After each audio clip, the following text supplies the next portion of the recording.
내년 총선에 적용할 선거제도 개편을 논의하기 위한 국회 전원위원회가 나흘에 걸친 일정을 모두 마쳤습니다.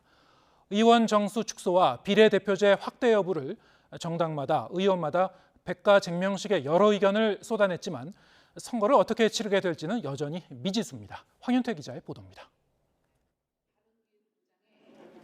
국회의원들이 전부 참석해 토론하는 전원위원회가 소집된 것은 이라크 파병 연장을 논의했던 지난 2003년 이후 20년 만입니다. 내년 총선을 어떤 규칙으로 치를지 현행 선거제도로는 안 된다는 데 공감하면서도 저마다 생각은 달랐습니다. 첫날부터 현행 300석인 의원 정수 그리고 비례대표 비율을 놓고 격론이 오갔습니다.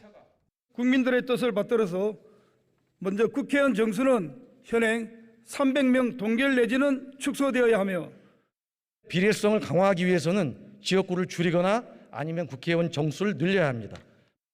선거구제를 놓고도 여야 입장 차이가 확연했습니다. 민주당을 중심으로 한 선거구제에서 여러 명을 뽑는 중대선거구제에 대한 찬성 의견이 나왔지만 7대 특별시, 광역시에만 중대선거구제를 채택하는 것도 진지하게 검토해 볼 만하다고 판단합니다. 우선 서울과 6대 광역시만이라도 대선거구로 해보자고 제안합니다.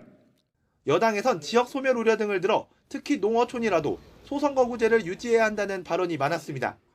가파른 인구 감소로 어려움을 겪고 있는 농산어촌의 경우에는 지역 대표성 확보를 위해 1인 선거구 유지가 필요합니다.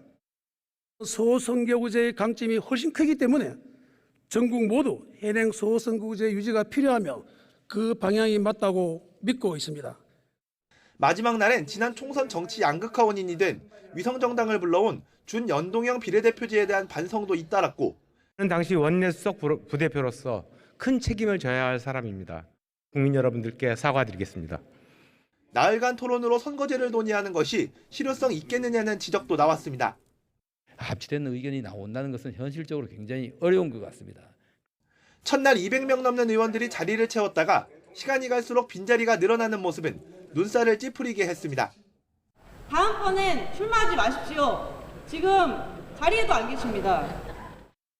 나흘 동안 전체 의원의 3분의 1, 100명이 단상에 올라 선거제도를 진단하고 해법을 제시했지만 의견이 하나로 모이진 못했습니다. 실질적인 대안을 모색하자는 논의가 무색하게 총선이 1년도 남지 않은 시점에서 갈 길은 멀어 보입니다. YTN 황윤태입니다.